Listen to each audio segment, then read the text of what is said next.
इमरान खान साहब, अगर आपने कोई चोरी नहीं की, कोई फॉरेन फंडिंग नहीं ली, तो फिर इलेक्शन कमीशन, फिर सुप्रीम कोर्ट, फिर किसी भी अदालत के अंदर किसी भी जगह के ऊपर आप अपनी तलाशी देने के लिए तैयार क्यों नहीं है? इमरान खान के पैसे हलाल के कमाई के पैसे थे, उसकी बैंक भी मौजूद है, उसके तमाम रिकॉर्ड भी मौजूद है। नवाज शरीफ साहब के पैसे हलाल की कमाई से नहीं कमाए हुए थे। आपकी टैक्स कंपनियां हलाल, किसी और की हराम। आज फाइनली खोदा पहाड़ और निकले चूहे। खान साहब, हमने मनी ट्रेल मांगी थी और आपने ये झूठ की ट्रेल जमा करवा दी। मैं उससे पूछता हूँ हुसैन नवाज से कि इतराज तो हमें करना चाहिए। प्राइम मिनिस्टर जिसके नीचे सारे इदारे हैं, जिसके ऊपर क्रिमिनल केस हो रहा है, वो ऊपर बैठा हुआ प्राइम मिनिस्टर उन सारे इदारों के ऊपर। GIT पर भी हमला करने की कोशिश की है। कल भी हमने सुना GIT वाले केस में कि हमें पता है कि हमने इख्तियार कैसे इस्तेमाल कर और आपने अपने ऑर्डर मनवाना जानते हैं। जवाब देना पड़ेगा और हम जवाब लेना जानते हैं।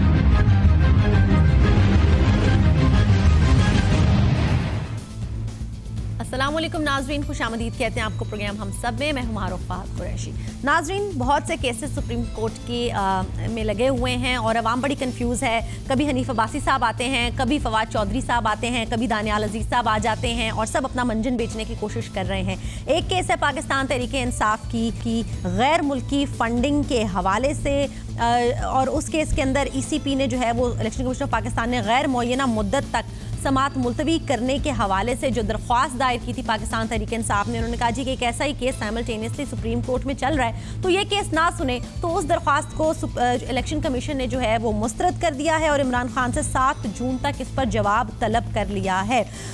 जस्टिस उमर अत्ताब बंदियाल ने भी आज रिमार्क्स दिए कि जी हैरत है कि जो जमात जो है वो गैर मुल्की फंडिंग भी नहीं ले रही, वो इस केस में सुप्रीम कोर्ट और ECP के दायरे अख्तियार पर सवालात क्यों उठा रही है। तो यही आज जानने की कोशिश करेंगे पाकिस्तान तहरीक इंसाफ से कि वाकई जब वो पाकिस्तान मुस्लिम लीग नवाज और नवाज शरीफ साहब से ये डिमांड करते थे कि जी फोरम कोई भी हो, अगर आप हक पर सच पर हैं तो दस्तावेजात पेश करें और अपनी जान छुड़ाएं, तो आज जब उनसे दस्तावेजात मांगे जा रहे हैं तो वो टाल मटोल से काम क्यों ले रहे हैं? अगर जवाब सुप्रीम कोर्ट में जमा करा दिया है जैसा कि इमरान खान साहब के वकील कह रहे हैं, तो फिर ECP में जवाब जमा ना कराने में जो है वो क्या एतराज है, इस पर जरा हम बात करेंगे। इसके साथ साथ नाज़रीन, इमरान खान साहब के खिलाफ ऑफशोर कंपनियों की जो मिल्कियत है उसके हवाले से भी एक केस जो है वो चल रहा है, जिसका मैंने हवाला भी दिया, और उस हवाले से इमरान खान साहब ने अपना जो मनी ट्रेल है वो सबमिट करा दिया है सुप्रीम कोर्ट के अंदर, अपना जवाब जमा करा दिया है। और जिसके ऊपर दानियाल अजीज साहब एंड टीम का ये कहना है कि ये तो कतरी खत से भी आगे का मामला है। आज दानियाल अजीज साहब अभी प्रेस कॉन्फ्रेंस कर रहे थे और उनकी स्लिप ऑफ टंग हुई। उन्होंने कहा कि आप कतरी खत शायद भूल जाएंगे अब जब आप ये देखेंगे कि आज यहाँ क्या ब्लंडर्स हुए हैं और ये अरशद खान कौन है एंड ऑल दोज थिंग्स, इस पर भी बात करेंगे। And last but not the least, हम जरा ये भी देखेंगे कि पनामा केस के हवाले से जो GIT, जिसके ऊपर सुप्रीम कोर्ट ने कहा कि ये GIT हमने बनाई है, हमें इस GIT के ऊपर एतमाद है, और फिर GIT ने जो अपनी फाइंडिंग्स अभी तक की दी हैं 2 वीक्स के बाद, उसके ऊपर भी सुप्रीम कोर्ट ने एतमाद का इजहार किया और उन्होंने कहा कि GIT is headed in the right direction. उस वक्त PMLN ने GIT के जो अरकान थे उनके ऊपर कोई एतराज़ नहीं उठाया, उल्टा कहा कि जी आप देख लीजिए कि सुप्रीम कोर्ट ने ये GIT मुंतखब की है उनके बेंच ने, और इसके साथ साथ हमें भी कोई एतराज़ नहीं है। लेकिन हम देखते हैं कि जैसे ही पहली समात उसकी होती है, ये पहला वो जो अपनी जो फाइंडिंग्स है वो सबमिट करवाते हैं सुप्रीम कोर्ट को, उसके बाद एतराज़ उठाया है PMLN ने और शरीफ खानदान ने, और हुसैन नवाज साहब ने दरख्वास्त जमा करा दी है और जिसकी समात 29 मई को होगी। और एतराज़ ये लगाया है कि जी 2 जो उसके मेंबर हैं, बिलाल रसूल और आमिर अजीज़, इनके परवेज़ मुशर्रफ और तहरीक इंसाफ के साथ बड़े गहरे और क्लोज ताल्लुकात हैं। और बिलाल रसूल के हवाले से उन्होंने ये भी कहा कि इनकी जो मिसेज हैं, इनकी जो वाइफ हैं, वो बेसिकली पाकिस्तान मुस्लिम लीग काफ के टिकट से 2013 के अंदर उनकी नॉमिनेशन भी थी, तो वो ये कह रहे हैं कि ये तो बड़ी डेडली GIT हो जाएगी हमारे खिलाफ। तो इस पर भी ज़रा हम बात करेंगे कि ये याद तो आई लेकिन बड़ी देर से आई, तो अब जो एतराज़ात उठाए जा रहे हैं और अब जो कहा जा रहा है कि वो कानूनी हुकूक जो पनामा केस में मियां नवाज शरीफ साहब ने छोड़ दिए थे, अब उनको एक्सरसाइज किया जाएगा शरीफ खानदान की जानिब से, तो इसकी क्या वजूहात हैं इस पर देखेंगे। और आखिर में ज़रा जाते जाते बात करेंगे कि जरदारी साहब ने जब से पाकिस्तान पीपल्स पार्टी का कंट्रोल संभाला है, जियाले जो हैं वो तब्दीली का रुख कर रहे हैं, पाकिस्तान तहरीक इंसाफ ज्वाइन कर रहे हैं, नूर आलम खान, मुर्तज़ा सत्ती और नज़र मोहम्मद गोंदल और फिरदौस आशिक गवान भी पीछे पीछे लगे हुए हैं। तो इसकी क्या वजह है और क्या पीपल्स पार्टी जाने वालों को रोक पाएगी, इस पर बात करेंगे। अपने पैनलिस्ट से आपका तारुफ कराती चलूं। मुझे इस्लामाबाद स्टूडियो से ज्वाइन कर रहे हैं मुस्तफ़ा नवाज खोखर, रहनुमा पाकिस्तान पीपल्स पार्टी। खोखर साहब खुशामदीद कहते हैं आपको। मियां अब्दुल मनान साहब मुझे ज्वाइन कर रहे हैं जी, MNA पाकिस्तान मुस्लिम लीग नवाज से आपका ताल्लुक। मनान साहब आपको भी खुशामदीद कहते हैं। वलीद इकबाल साहब मुझे ज्वाइन कर रहे हैं जी, रहनुमा पाकिस्तान तहरीक इंसाफ, लाहौर स्टूडियो से मेरे साथ मौजूद हैं। वलीद साहब आपको भी खुशामदीद कहते हैं। वलीद साहब आपसे गुफ्तगू को आगाज़ करेंगे। वलीद साहब, यही बात, ये जो अब आप लोग सारे कानूनी चीज़ें और जो ECP और सुप्रीम कोर्ट के भी दायरे इख्तियार के ऊपर सवाल आप लोग उठा रहे हैं, अगर एक चीज़ आपने सुप्रीम कोर्ट के अंदर जवाब जमा करा दिया है तो सर ECP के अंदर भी जमा कराकर अपनी जान छुड़ाएं। क्यों आपके वकील जो हैं वो जो कानूनी चीज़ें निकाल कर ये बता रहे हैं कि नहीं जी ये तो केस ECP के दायरे इख्तियार में नहीं आता, डॉक्यूमेंट्स मौजूद हैं, आपके मनी ट्रेल मौजूद है, आप क्लियर हैं, फॉरेन फंडिंग के हवाले से हर लिहाज से इमरान खान साहब के ऊपर करप्शन का कभी कोई दाग भी नहीं लगा, तो वजह क्या है सर, क्यों कानूनी जवाब पेश कर रहे हैं? देखिए जी, कानून में एक तस्वर होता है, उसे कहते हैं मल्टीप्लिसिटी ऑफ प्रोसीडिंग्स, कि एक ही मामले में दो फोरम्स के ऊपर जो है समाअत हो रही हो, ये एक नामुनासिब सी चीज़ होती है। और उसमें अक्सर यही होता है, अक्सर क्या बल्कि एक बुनियादी उसूल कानून का यही है कि जो ज़्यादा बड़ा या ज़्यादा ऊंचा फोरम है, अगर उसने एक मामले को टेकअप कर लिया हुआ है तो फिर उससे मातहत फोरम्स जितने हैं वो खुद ही खुद अपनी कार्रवाई को रोक देते हैं। वो कहते हैं अब हमसे बड़े फोरम में, मैं आपको एक मिसाल देता हूँ, मियां नवाज शरीफ की जब असेंबली तोड़ी गई थी 1993 के अंदर, गुलाम इसहाक खान सदर थे, तो उस वक्त की असेंबली के स्पीकर गौहर अयूब खान साहब थे। उन्होंने 3 दिन बाद ही लाहौर हाई कोर्ट में एक आईनी दरखास्त दायर कर दी थी कि ये असेंबली गलत तोड़ी गई है। उसके 10 या 15 दिन बाद मियां नवाज शरीफ खुद दरखास्त गुजार बने और उन्होंने सुप्रीम कोर्ट में वो दरखास्त बराह रास्त दे दी। तो लाहौर हाई कोर्ट की कार्रवाई रुक गई और उन्होंने रोक दी, क्योंकि जी अब सुप्रीम कोर्ट में वही एग्जैक्ट कि जी असेंबली गलत तोड़ी गई है, और फिर वो असेंबली बहाल भी हो गई और सुप्रीम कोर्ट ने की। लाहौर हाई कोर्ट वाला मामला जिसे कहते हैं इनफ्रक्चुअस हो गया।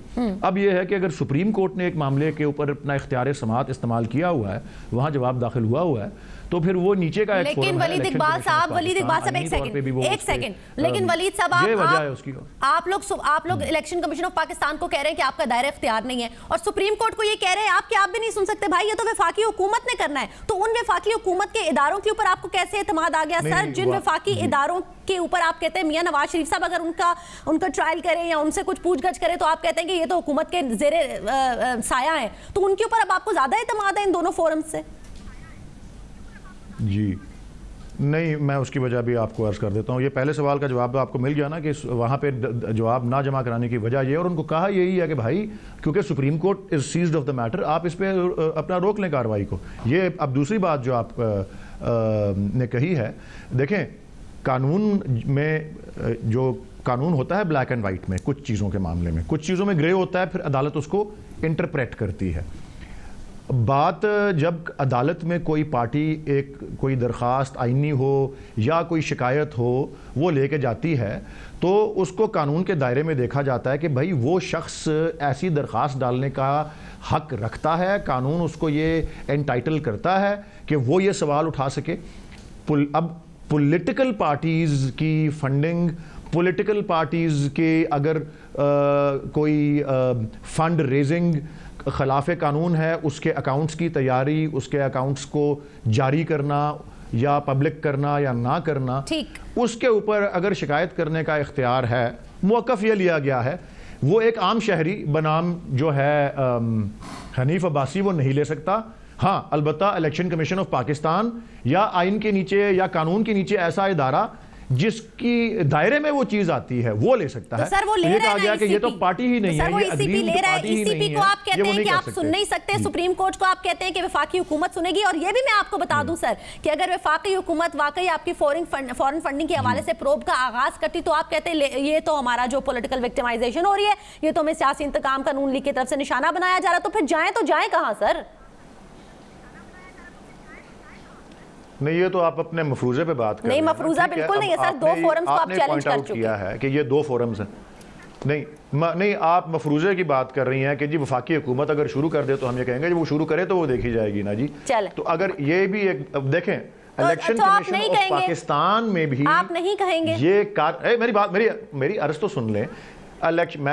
आप देखें, मुझे कानून ना पढ़ाएं, मैं आपको बताता हूँ, कम से कम मेरी ये फील्ड है, इतना तो मुझे आप गुंजाइश दें।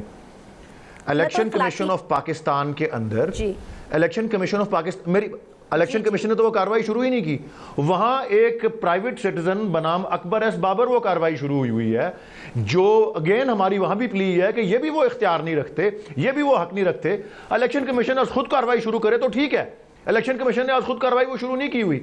एक पार्टी का ऐसा बंदा जिसको पार्टी से निकाल दिया गया है, हम वहां ये कह रहे हैं कि वहां उनके पास ये हक नहीं है, यहां हम ये कह रहे हैं कि इनके पास ये हक नहीं है।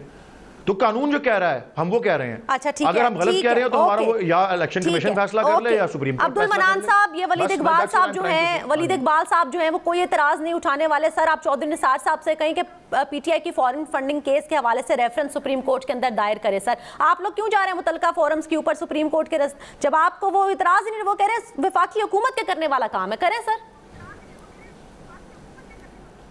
बिस्मिल्लाहिर्रहमानिर्रहीम। आप हालात को बेहतर समझती हैं।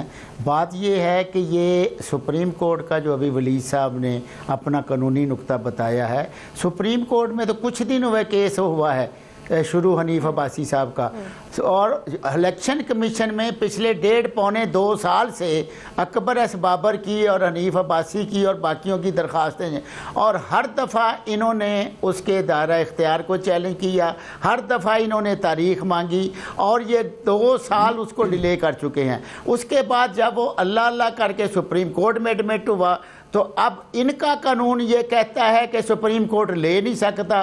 सुप्रीम कोर्ट पाकिस्तान की आला तरीन अदालत है, उसने टेकअप कर लिया है। तो कानून की इंटरप्रिटेशन मैंने या किसी और ने नहीं करनी, वो सुप्रीम कोर्ट ऑफ पाकिस्तान ने करनी है, और हमेशा आइनी नुकात की इंटरप्रिटेशन भी सुप्रीम कोर्ट ऑफ पाकिस्तान में की है, जिसका असल दायरा इख्तियार है। अब दरख्वास्त एडमिट कर ली, और उनकी दूसरी दरख्वास्त इलेक्शन कमीशन ने रिजेक्ट करके 7 तारीख को रिकॉर्ड मांग लिया, और मैं आज 2 घंटे सुप्रीम कोर्ट में बैठा रहा हूँ।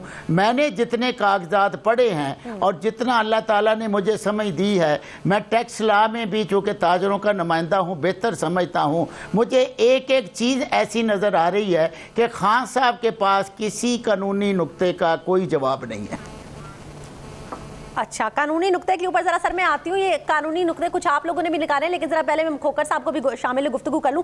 खोकर साहब, इस वक्त पीएमएलएन की सारी स्ट्रेटजी ये है कि वो किसी तरीके से इमरान खान साहब को करप्ट साबित कर सके, ऐसा करने में वो कामयाब होते हुए नजर आ रहे हैं आपको? देखें, जितनी गुफ्तगू हुई सारी बहुत हाइपर टेक्निकल गुफ्तगू थी। अब नाजरीन, हार्ट क्या है इशू का? देखें, इशू है ये कि 29 लोग हैं जिन्होंने पैसे ट्रांसफ़र किए पीटीआई को। उन 29 लोगों में अमेरिकन जूस भी हैं, उन 29 लोगों में अमेरिकन इंडियंस भी हैं। तो जो पॉइंट ऑफ व्यू है अकबर एस बाबर साहब का, उनका ये है कि ये क्योंकि ये फॉरेन सिटीजन्स हैं और पाकिस्तान के कानून के तहत किसी भी जमात पे ये पाबंदी है कि वो फॉरेन सिटीजन से पैसे नहीं ले सकती। अब बैरी स्नैप्स नामी साहब जो हैं, उनसे अगर जो पैसे आए वो क्यों आए, अगर इंदर स्वराज नामी एक शख्स हैं उनसे पैसे आए तो क्यों आए। तो इसमें इलेक्शन कमीशन, सुप्रीम कोर्ट, ये जहाँ पर अपनी मर्जी टेक्निकल गुफ्तगू करते रहे, इवेंचुअली एक लीगल प्रॉब्लम है पीटीआई के लिए, जिसको उसने बाहर तौर पर रिजॉल्व वलीद इकबाल साहब जो बात कर रहे थे वो कह रहे हैं कि सू मोटो लेना, इसी पे खुद ये केस खोले तो खोले कि अकबर एस बाबर साहब के दरख्वास्त के ऊपर उन्होंने क्यों खोला है। देखें, ये इन सवालात का जवाब तो जो फोरम्स हैं वो खुद देंगे, ईसीपी खुद दे देगी क्या उनकी जुरिस्डिक्शन थी या नहीं थी अकबर एस बाबर साहब की, फिर सुप्रीम कोर्ट भी इसी तरह हनीफ अब्बासी साहब की दरख्वास्त पे यही जवाब दे देगी। तो ये टॉक शोज पे गुफ्तगू करने वाली तो है नहीं। गुफ्तगू करने वाली यहाँ पर ये है कि इस वक्त पाकिस्तान के अंदर जो पॉलिटिकल एनवायरनमेंट है वो काफ़ी पोलराइज हो चुका है। उस पोलराइजेशन में एक तरफ प्राइम मिनिस्टर के ऊपर पैनामा JIT बहुत बड़ी इंक्वायरी हो रही है, उसका लोग कुछ तवक्कुआत लगाए बैठे हैं। पाकिस्तान पीपल्स पार्टी तो बिल्कुल नहीं समझती कि इस JIT से कुछ निकलना है। इसी तरह एक काउंटर एक्यूजेशन आ गई है JIT के ऊपर आज एतराज़ात उठा दिए PMLN ने, इस पर आप जरा क्या कहिए? वो कह रहे हैं कि जी एक बंदा तो पीटीआई का है, दूसरा बंदा काफ लीग का है, तो डेडली JIT है हमारे अगेंस्ट। लेकिन सर ये डेडली JIT जिस वक्त बनी थी उस वक्त तो इतराज नहीं था। देखें, JIT सबसे पहले बनाई सुप्रीम कोर्ट ने। आपको याद होगा कि सुप्रीम कोर्ट के सामने नाम पेश किए गए तो सुप्रीम कोर्ट ने रिजेक्ट किए। उन्होंने कहा कि ये JIT के नाम इस तरह नहीं, हम हर नाम को चेक करेंगे, तफसील से देखेंगे, और उसके बाद अगर वो मेरिट पे पूरे उतरते हुए तो हम JIT का कॉम्पोजिशन हम खुद करेंगे। औरंगजेब साहब और दीगर आए टीवी के ऊपर, उन्होंने बोला कि ये देखिए जी हां सैटिस्फैक्टरी। तो अब JIT बन गए। पाकिस्तान पीपल्स पार्टी तो इस JIT से कोई उम्मीद नहीं रखती। हमारे ख्याल में ये अफसराना अभी तक इस चीज़ का तयन ही नहीं हो सका कि JIT वज़ीर आज़म के सामने पेश होगी या वज़ीर आज़म JIT के सामने पेश होंगे।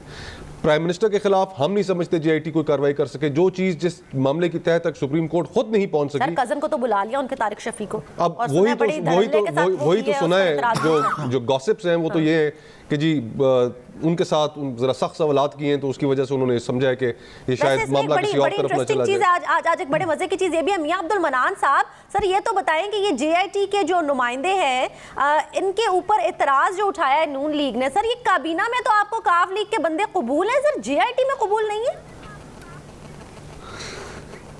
देखें मेरी बात सुने, बात होती है जो आदमी की सोच और विजन होता है, लेकिन चूंकि अब ये दरख्वास्त 29 मई को समाअत के लिए 3 रुकनी बेंच ने मंजूर कर ली है, इसलिए मैं जब मामला सब जुडिशियस हो गया तो मैं मुनासिब नहीं समझता कि मैं इस पे तवक्को नहीं करी थी, मैं आपसे एक जबरदस्त किस्म का जवाब एक्सपेक्ट करी थी। आप इस चीज के पीछे ना छुपे, अभी समाअत का आगाज नहीं हुआ, अभी सब जुडिस नहीं है। आधी काबीना सर काफ लीग की, नून लीग की काबीना में शामिल, आधे नहीं, दरखास्त एडमिट हो गई है और 29 तारीख मुकर्रर हो गई है। सर अभी समाअत का आगाज तो नहीं हुआ ना सर, लेकिन इसका जवाब चले खलाकन तो बता दें कि उनके बंदे आपको काबीना के अंदर कबूल है, वफाकी काबीना के अंदर, ठीक है, लेकिन JIT में आप कहते हैं कि डेडली JIT बन साहब वाला बंदा आ जाएगा।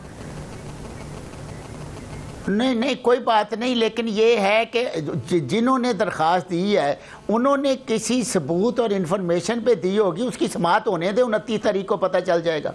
वलीद इकबाल साहब आप क्या कहेंगे सर, काबीना में तो कबूल, JIT में बंदे नहीं कबूल? मैं बिल्कुल वही कहूँगा जो आप कह रही हैं जी, काबीना में, बल्कि वज़ीर कानून जो हैं वो काफ लीग से आए हुए हैं और मुशर्रफ के बड़े आला तरीन मुशीर थे। मुशर्रफ का दूसरा कू था उस वक्त, वो वहाँ के भी लॉ मिनिस्टर थे और यहाँ बड़ी एम्बेरसमेंट हुई थी इसी गवर्नमेंट को जब मुशर्रफ के ऊपर उन्होंने संगीन गद्दारी का या जनरल मुशर्रफ पे आर्टिकल 6 का मुकदमा चलाना शुरू किया, जिसमें खुद ही बैकआउट कर गए हैं। तो वो उनको फिर कुछ रद्दोबदल करना पड़ा था अपनी काबीना में। सर वो कह रहे हैं एक बंदा आपका भी है, मैं ये महसूस करता हूँ, आमिर अजीज साहब वो कह रहे हैं इनके तरीके इंसाफ से गहरे ताल्लुकात हैं। पता नहीं जी, मैंने तो उनका नाम पहली दफ़ा सुना है और मेरे ख्याल में किसी एक हमारे लीडर उनके खालू लगते हैं या कोई, जो कि हमारे वो लीडर हैं भी नहीं, वो पैसिव हैं, वो किसी मौके पे हमारी पार्टी में आए थे, उनका कोई ऐसी बात कर रहे हैं।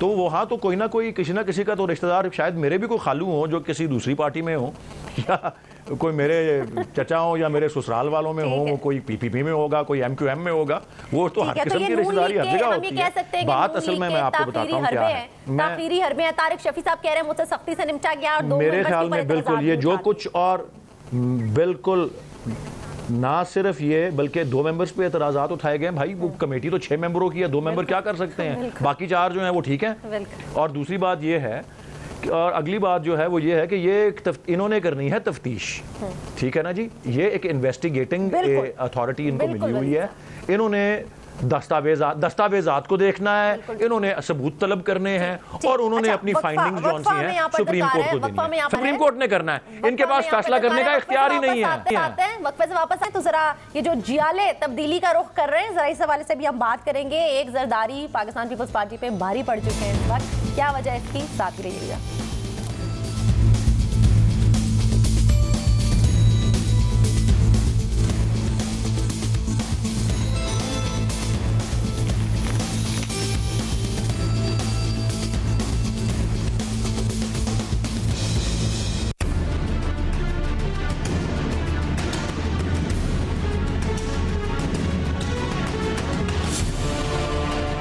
जरदारी साहब और नवाज शरीफ का नेक्सस, इवन के बिलावल की सियासत को उन्होंने दीवार के साथ लगा दिया, लेकिन इस नेक्सस को नहीं तोड़ा। रोज सुबह शहबाज शरीफ के लितर अपने लोगों को मरवाएं, किसी करप्शन और किसी उस दूसरी की पादाश में मजीद किसी उज़ैर बलोच या किसी दूसरे शर्जील की वकालत करते हैं। This was the main reason. जब वही गलतियाँ जो 2013 से पहले यानी जो जिस हुकूमत ने की हो तो वही फिर दोहराई जाए।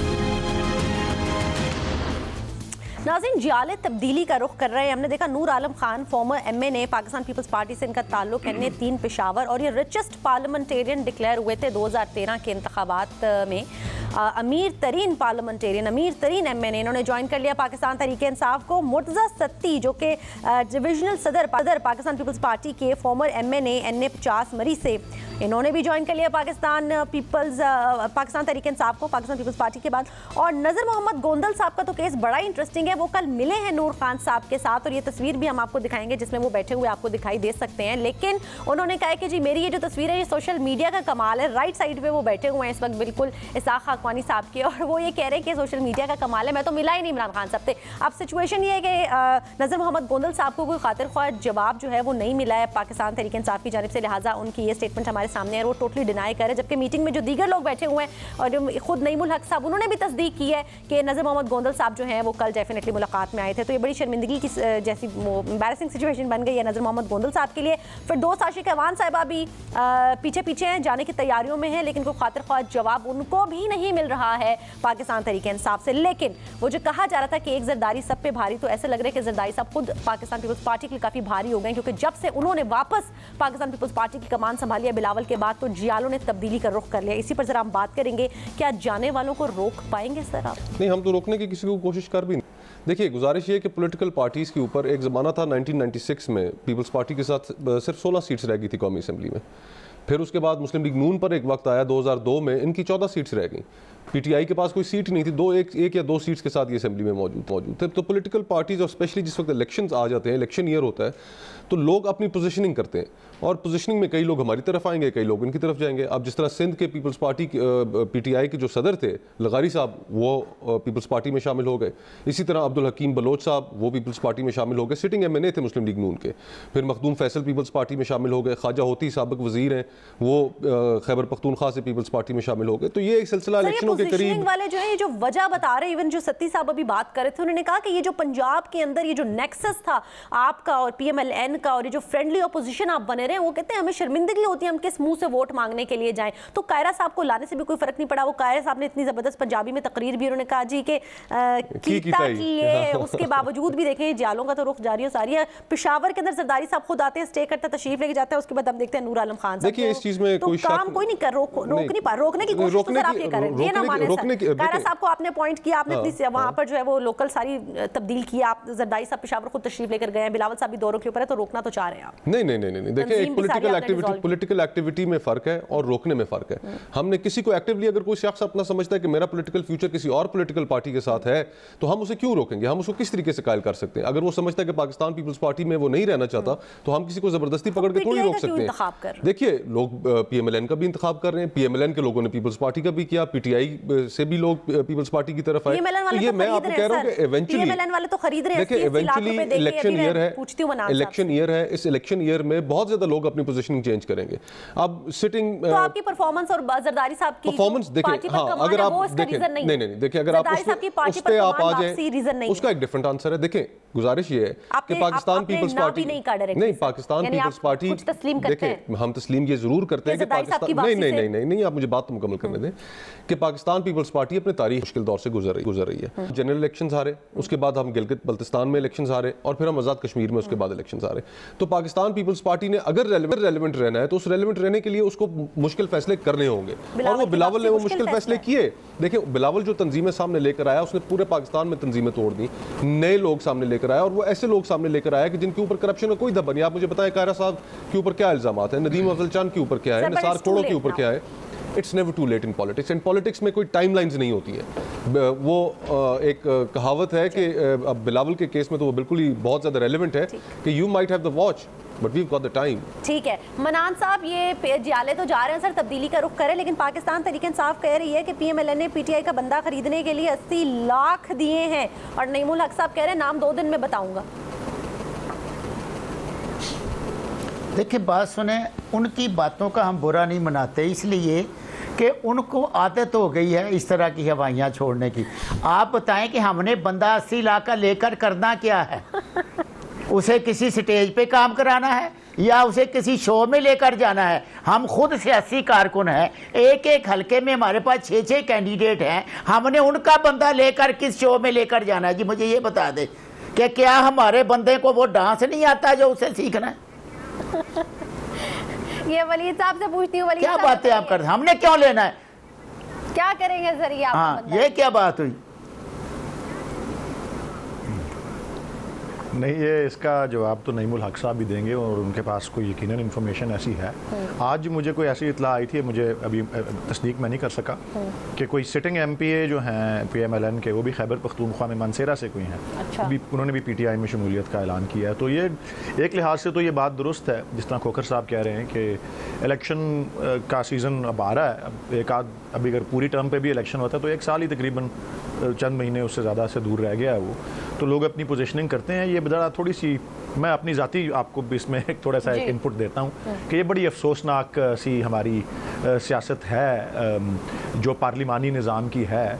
और अब मैं ये यहाँ आपके प्रोग्राम पे बैठ के कह रहा हूँ, मैं भी एक सियासी जमात का हिस्सा हूँ और अपना अल्लाह ताला से दुआ है कि अल्लाह ताला सुरखरू करे। मुझे 4-5 साल हुए हैं इस फील्ड में आए हुए, और मैं चाहता हूँ लोग देखें कि अगले आने वाले सालों में, दहाइयों में मैं किधर कहाँ जाता हूँ। और ये मैं बड़ा समझता हूँ कि लोगों का कोई पॉलिटिकल ज़मीर नहीं होता, वो पार्टियाँ और लॉयल्टीज़ बदलते हैं, कोई आइडियोलॉजी नहीं है। बात तो ये अफसोसनाक है, लेकिन एक तहरीक-ए-इंसाफ की तो आइडियोलॉजी थी ना, तहरीक-ए-इंसाफ की तो एक आइडियोलॉजी थी। अब ये रिचेस्ट पार्लियामेंटेरियंस, पहले ही आप लोगों के ऊपर इल्ज़ाम है कि सरमायादारों को, सारे जो अमीर उमरा हैं वो आपकी जमात में आते हैं। आप अमीर तरीन पार्लियामेंटेरियंस भी आपकी जमात के अंदर आ रहे हैं सर। तो फिर अब जब आप मेरे सामने बैठ के ये कहते हैं कि मेरा मुस्तकबिल क्या होगा, तो सर मुझे आपका मुस्तकबिल, मैं बात कर रहा हूँ, मैं बात मेरी बात को आपने गलत समझा है। मैं कहना, ये जो मैं बात आपको कह रहा था, मैंने कहा था मैं ज़ाती सतह पर ये कह रहा हूँ, और ये मैं उन अफराद के बारे में कह रहा हूँ, और मैं हर एक को, उसमें मैं डिस्टिंक्शन नहीं कर रहा। मैं हर एक जो इनफरादी शख्स ये फैसला करता है कि यार मैं एक दिन नून लीग में हूँ, उससे 6 महीने बाद या 2 साल बाद PTI में चला जाता हूँ या फिर PPP में चला जाता हूँ, मैं सवाल उठा रहा हूँ कि यार उन लोगों का किस तरह का ज़मीर होगा, मैं पॉलिटिकली उनकी बिलीफ्स किस तरह की होंगी। अब उसका दूसरा एंड ये है कि भाई हम एक पॉलिटिकल पार्टी हैं, PTI is a political party. एक पॉलिटिकल पार्टी के दरवाजे किसी के लिए बंद नहीं हो सकते। वो कोई मॉनेस्ट्री या कोई क्लब नहीं होता, उसमें पान वाला भी आएगा, उसमें ज़मींदार भी आएगा, जागीरदार भी आएगा, किसी और पार्टी का अब शख्स भी आएगा, उसके अंदर इंडस्ट्रियलिस्ट भी आएगा, हर किस्म का शख्स आएगा। तो सर फिर काफ लीग के बंदे जब नून लीग में बैठे हुए हैं तो फिर उस पर भी एतराज ना उठाएं। मेरी बात सुन लें। फिर मुशर्रफ के बंदे जब उधर बैठे उन पर भी एतराज ना उठाएं, मर्जी फिर उनके दरवाजे उनके लिए भी खुले हों। नहीं, वो आपने वो बात की थी कि वो काफ लीग का एतराज़ कर रहे हैं और JIT में किसी का काफ लीग से ताल्लुक़ है। मैं उस हवाले से कह रहा था।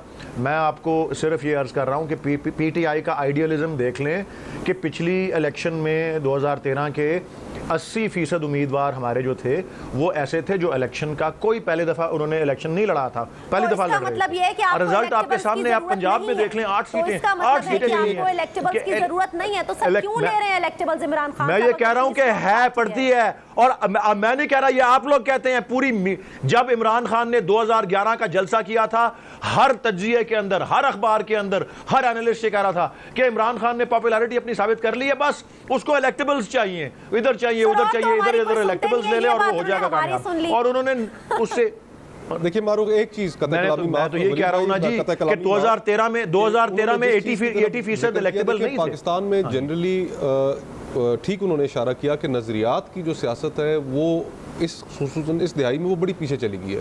मैं आपको 2-3 ऐसी एग्जांपल्स अभी रिसेंट इलेक्शंस की दे सकता हूँ कि जहाँ पर पाकिस्तान पीपल्स पार्टी, पाकिस्तान तहरीक इंसाफ ने उन इलेक्शंस में परफॉर्मेंस दिखाई नहीं। जिस तरह जंग की एग्जांपल ले लें, जंग में PTI के उम्मीदवार के वोट थे 2700, हमारे उम्मीदवार के वोट थे 3200। अब वहाँ पे पॉलिटिक्स जो है वो नज़रियात से हटकर शख्सियात की तरफ जा चुकी है। ये पॉलिटिकल पार्टीज़ का फेलियर है बाय द वे, और पॉलिटिकल पार्टीज़ का फेलियर भी है, आइडियोलॉजीज़ का भी फेलियर है। तो अब रेलेवेंट बनाने के लिए जब आप अपनी पॉलिटिकल पार्टी को रेलेवेंट रखना चाहते हैं तो फिर आपको ऐसे लोगों की जरूरत पड़ जाती है। जब नज़रियात कमज़ोर होंगे, जब नज़रियात ताकतवर होंगे तो लोगों को नज़रियात कमज़ोर हैं। देखिए हर जगह डिफरेंट डायनामिक्स हैं। पंजाब के अंदर छोड़ के जा रहे हैं सर, पंजाब के अंदर, सिंध के अंदर, बलोचिस्तान के अंदर, खैबर पख्तूनख्वा में हर जगह डिफरेंट डायनामिक्स हैं। PTI की कहीं अपील होगी, कहीं पे अपील नहीं है, कहीं पे ये हुकूमत में है, कहीं पे हुकूमत में होने की वजह से जो प्रॉब्लम्स आते हैं वो इनको फेस करने पड़ेंगे, हमें करने पड़ेंगे, नून को करने पड़ेंगे। तो ये पॉलिटिकल रियलिटीज़ हैं। लेकिन इवेंचुअली जो बात असल है, हकीकतन जो हमारे पॉलिटिकल कल्चर को जिस चीज़ का नुकसान हुआ है वो है कि नज़रियात की सियासत जो है वो पीछे गई है और इंडिविजुअल्स की सियासत, इलेक्टेबल्स की सियासत आगे बढ़ी है। मनान साहब, ये पाकिस्तान तहरीक इंसाफ और इलेक्टेबल्स की सियासत, क्या ये आपको दोनों चीज़ें हार्मनी में नजर आती हैं? जबकि पाकिस्तान तहरीक इंसाफ के टिकट के ऊपर तो सर ऐसे ऐसे लोग भी जीते जिनको हम जानते तक नहीं थे, लेकिन इमरान खान साहब के वोट के ऊपर वो जीते, नाम के ऊपर वो जीते। तो आज क्या वजह है कि इनको इलेक्टेबल्स की जरूरत पड़ गई? इसका मतलब है पॉपुलैरिटी में कमी हुई है। देखें, सर्वे होते रहते हैं और मेरा ख्याल है उन्होंने भी अपना कोई रिसर्च सेल बनाया होगा, जैसे तमाम पार्टियों ने बनाया है, और उनको पता चल गया है कि अब सिर्फ नारे पे और पार्टी के नाम पे वोट नहीं मिलेंगे, अब इलेक्टेबल लेने पड़ेंगे। इसलिए उन्होंने पूरी अपनी जद्दोजहद इलेक्टेबल के पीछे कर दी है। और जो लिस्ट अभी आप मेरे दोनों पार्टिसिपेंट फरमा रहे थे, वो लिस्ट आपके सामने है, मीडिया के सामने है। मैं तो ना किसी का नाम लूँगा ना कुछ, लेकिन एक बात मैं ज़रूर जानता हूँ कि आदमी को बाज़मीर होना चाहिए और अपनी जमात के साथ खड़े होना चाहिए। और पंजाबी में कहते हैं पैरां दी मिट्टी नहीं छड़नी चाहिए, मर्द और घोड़ा बदांच बजाने जाता है। ये जो घोड़े भागते फिरते हैं ना, ये तमाम पार्टियों में जाते हैं, इनका ना कोई नजरिया होता है, ना इनकी कोई पार्टी होती है, ना इनका कोई विजन होता है। तो सर इसका मतलब है कि अवाम की सियासत को छोड़ के बस पार्टी की सियासत करें, यानी कि अगर आपकी पार्टी जो है उसके ऊपर करप्शन का इल्ज़ाम है, या वो परफॉर्म नहीं कर रही, या वो गुड गवर्नेंस में पीछे है, तो आप पार्टी के साथ अपनी एफिलिएशन निभाते रहें। लेकिन वोट आपको अवाम दे, टिकट आपको जो है वो पार्टी देती है, तो आप उसके लिए अवामी मफाद को पीछे डाल के पार्टी मफाद और नजरियात के लिए जो सियासत करें, ये सियासत है सर पाकिस्तान में। देखें, मेरी बात सुने, ये तमाम शोर शराबा है, वो पंजाबी में कहते हैं जब इसब गोल खोलेंगे तो कुछ ना फोल, ये सारी बातें क्लियर हो जाएंगी, क्योंकि फैसले की ताकत अवाम के पास है और पार्टियों का फैसला और हमारा फैसला अवाम अपने वोट से करते हैं। हम किसी बाकी बात की, प्रोपेगेंडे की, शोर शराबे की परवाह नहीं करते कि हम अपने हल्के में देखते हैं कि हमारी क्या पोजीशन है और हम कंफर्टेबल हैं अपने हल्कों में, हमें कोई प्रॉब्लम नहीं है। क्यों वलीद साहब, पार्टी के साथ ज़्यादा निभानी चाहिए सर अपनी वफादारियाँ, या अवामी मफाद में पार्टी का इंतखाब करें वो जो अवाम के मफाद में हो? आपके ख्याल से मेरा क्या? आप मुझसे पूछ रही हैं, मैं आपको नाम लेके मनान साहब वलीद साहब से पूछ रही नहीं, मुझे पूछ रही हैं जी। मैं आपको अर्ज कर रहा हूँ, मेरे जितने मर्जी सियासी मैं समझता हूँ क्रेडिट जाता है। मैं बार बार ये कहूँगा, मेरे जितने मर्जी सियासी इख्तलाफ हों, और मैं बहुत बुरा समझता हूँ कुछ लिहाज से इन अफराद जिनके मैं नाम लेने लगा हूँ। ख्वाजा आसिफ साहब को मैं क्रेडिट देता हूँ, चौधरी निसार अली खान को मैं क्रेडिट देता हूँ, ख्वाजा साद रफ़ीक को मैं क्रेडिट देता हूँ कि वो मुश्किल वक्त में भी अपनी पार्टी के साथ खड़े रहे। ये इस तरह की, ये इससे नज़र आता है कि सियासी तौर पे वो सॉलिड लोग हैं, गलत भी जगह पे हों लेकिन सॉलिड लोग हैं, वो कोई स्टैंड लेते हैं और वो मुश्किल झेलते हैं। मेरे ख्याल जावेद हाशमी साहब भी एक हद तक उनको इतना ज़्यादा ठुकराया उनकी पार्टी ने, तो वो छोड़ के आए। वो भी अपनी, उन्होंने भी बड़ी मुश्किल वक्त गुजारा। रोटी कपड़ा मकान और जो निभाते हैं, मैं क्रेडिट देता हूं, निभाते हैं, मैं क्रेडिट देता हूं। बहुत शुक्रिया, बहुत शुक्रिया। नाज़रीन, हमें तो वो लोग चाहिए जो मुल्क के साथ, अवाम के साथ अपनी वफादारियां निभाएं, ना कि पार्टी की सियासत करें। और अल्लाह करेगा पाकिस्तान को ऐसे सियासतदान और ऐसे दिन देखने नसीब हो। इंशाल्लाह कल मुलाकात होती है, ख्याल रखिएगा, अल्लाह हाफ़िज़।